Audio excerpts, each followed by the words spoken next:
مدینے سے 3 میل کے فاصلے پر ایک بستی پڑتی ہے قبا، وہاں آپ نے مسجد بنائی اور اس مسجد کا نام مسجد قبا رکھا، جس کے بارے میں اللہ نے ارشاد فرمایا لمسجد اسس علی التقوی، ایک ایسی مسجد جس کی بنیاد تقوی کی بنیاد پر رکھی گئی، پرہیزگاری کی بنیاد پر رکھی گئی۔ جو لوگ اس کی بنیاد رکھ رہے تھے وہ صرف اللہ کی عبادت کے لیے ان کا مقصد تھا، اللہ کو راضی کرنا مقصد تھا، کوئی گروپ بندی نہیں تھی، کوئی جماعت بندی نہیں تھی، کوئی فرقہ بندی نہیں تھی، امت کو 2 دھڑوں میں تقسیم کرنا ان کا کوئی مقصد نہیں تھا۔ اسی لیے اللہ نے اس مسجد کا نام مسجد التقوی رکھا، مسجد التقوی، تقوی والی مسجد، جس کا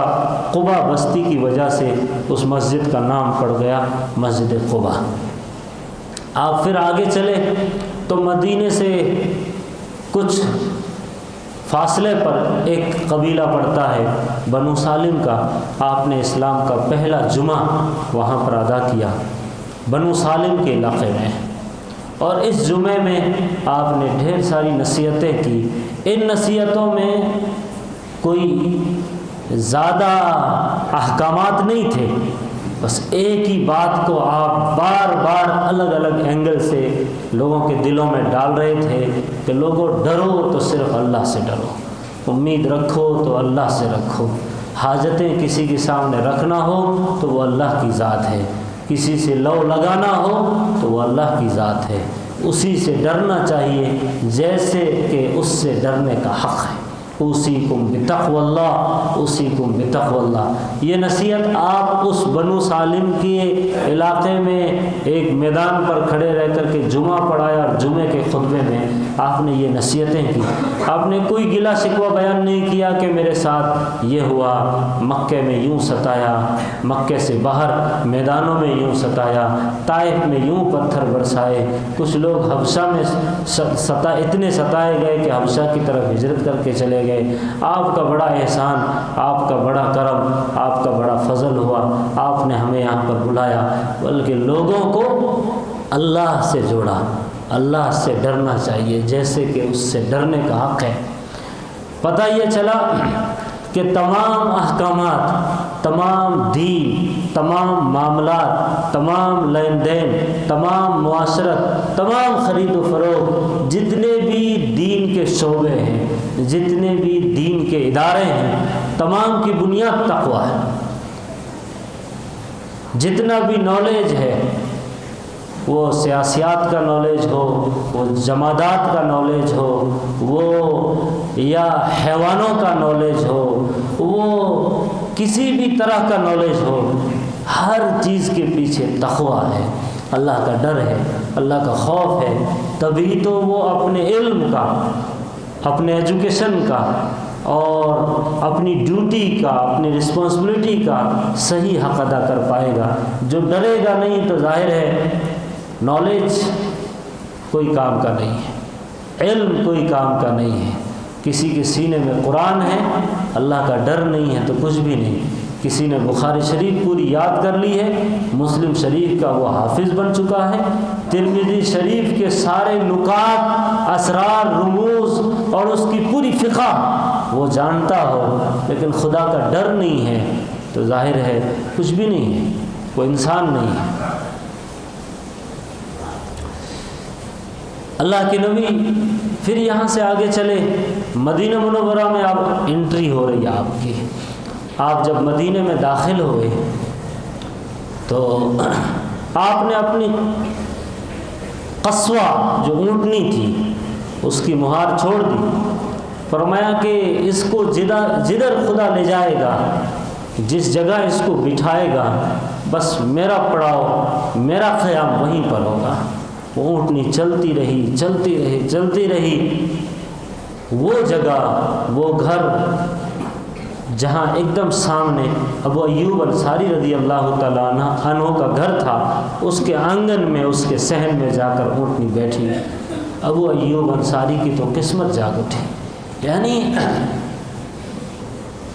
دین کے نام پر، اسلام کے نام پر اپنا مال، اپنا دھن دولت اور اپنے آپ کو قربان کرنے کا جذبہ ایسا کہ یوں سمجھا کہ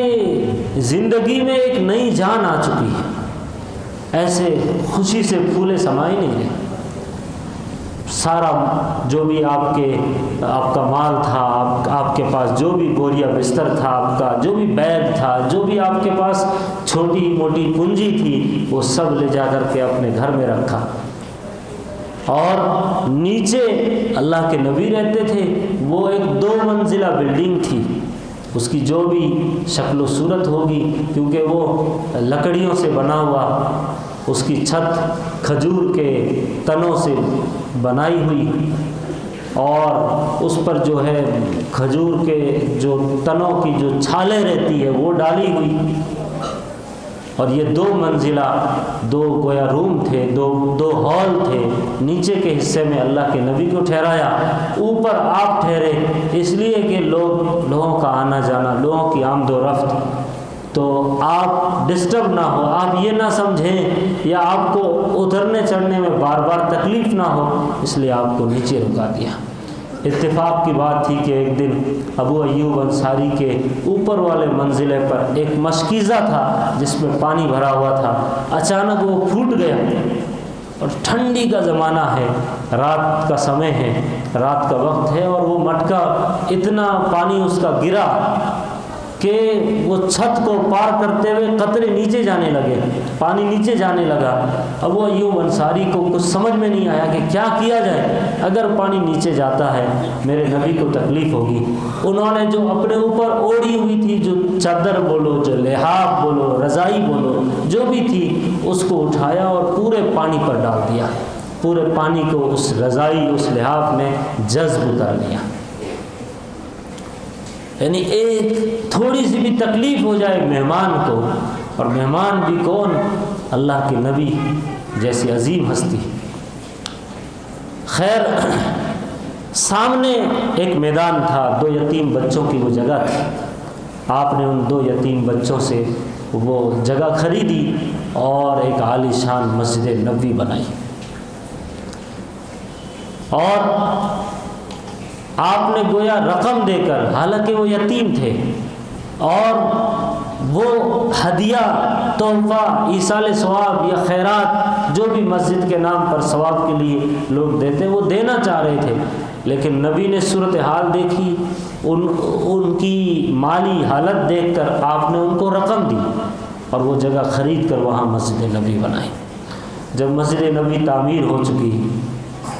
تو اب جو ہے اذان کیسے دی جائے، لوگوں کو بلایا کیسے جائے، لوگ نماز کے لیے کیسے آئیں گے؟ نماز تو پہلے فرض ہو چکی تھی مکہ مکرمہ کی زندگی میں، جب آپ معراج پر گئے تبھی، لیکن اس زمانے سے لے کر اب تک اذان کا کوئی سسٹم نہیں تھا۔ لوگ جو ٹائم تھا وہ اس ٹائم پر جمع ہو جاتے، انتظار کر لیتے، سب لوگ آ گئے تو نماز کے لیے کھڑے ہو گئے۔ لیکن اب ضرورت تھی اس بات کی کہ لوگ بڑھ رہے تھے، قافلہ یہ اور مزید چار طرف پھیل رہا تھا، لوگوں کے گھر دور دور تھے، کیسے سمجھے گا کہ نماز کا وقت ہو چکا ہے، تاکہ انتظار نہ کرنا پڑے۔ اب اس کے لیے مشورہ ہو رہا ہے، اس مشورے میں بڑے بڑے صحابہ شامل ہیں، حضرت علی شامل ہے، حضرت عمر شامل ہے، ابو بکر صدیق شامل ہے، عمر فاروق شامل ہے، لوگ الگ الگ مشورہ دے رہے۔ کسی نے مشورہ دیا کہ ایک کام کیجئے، وہ جو بوق رہتا ہے اس کو بجایا جائے نماز کے وقت میں، اس کو کیا بولتے ہیں، سنگ، تو وہ بجایا جائے۔ تو فرمایا نبی نے کہ وہ تو غیروں کا طریقہ ہے، ہم اسے نہیں بجا سکتے، کوئی اور طریقہ۔ کسی نے کہا کہ پہاڑ پر کھڑے ہو کر کے آواز لگائی جائے، کہا کہ یہ بھی طریقہ موزوں نہیں لگتا۔ کسی نے کہا کہ ایک دیا جلا دیا جائے، ایک لائٹ جلائی جائے، ایک آگ جلائی جائے، کہا یہ بھی بت پرستوں کا طور طریقہ ہے، یہ بھی نہیں کر سکتے۔ اب کچھ سمجھ میں نہیں آیا کیا کیا جائے، تو سوچنے کے لیے بول دیا کہ کل اس پر اور میٹنگ ہوگی، مشورہ ہوگا۔ سارے لوگ اپنے گھروں کو چلے گئے۔ اب رات کو سارے صحابہ سوچ رہے ہیں۔ عبداللہ بن زید ابن عبد ربی ایک صحابی کا نام ہے، وہ سوچ ہی رہے تھے، نیند لگی، نیند میں خواب میں وہ دیکھتے ہیں کہ ایک شخص ہے جو پوچھ رہے ہیں کہ کیا سوچ رہے ہو؟ کہا کہ نماز کے لیے لوگوں کو بلانا ہے، کیسے بلایا جائے؟ تو کہا کہ ایسے بلاؤ، اللہ اکبر اللہ اکبر اللہ اکبر اللہ اکبر، اشہد ان لا الہ الا اللہ، اشہد ان لا الہ الا اللہ، اشہد ان محمد رسول اللہ، اشہد ان محمد رسول اللہ، حی علی الصلاۃ حی علی الصلاۃ حی علی الفلاح حی علی الفلاح، اللہ اکبر لا الہ الا اللہ۔ بس نیند کھلی، دوڑے دوڑے صبح سویرے نبی کی خدمت میں حاضر ہوئے اور نبی کے سامنے یہ سارا واقعہ بیان کیا۔ نبی نے فوراً بلال حبشی کو بلایا۔ بلال حبشی ایک غلام تھے،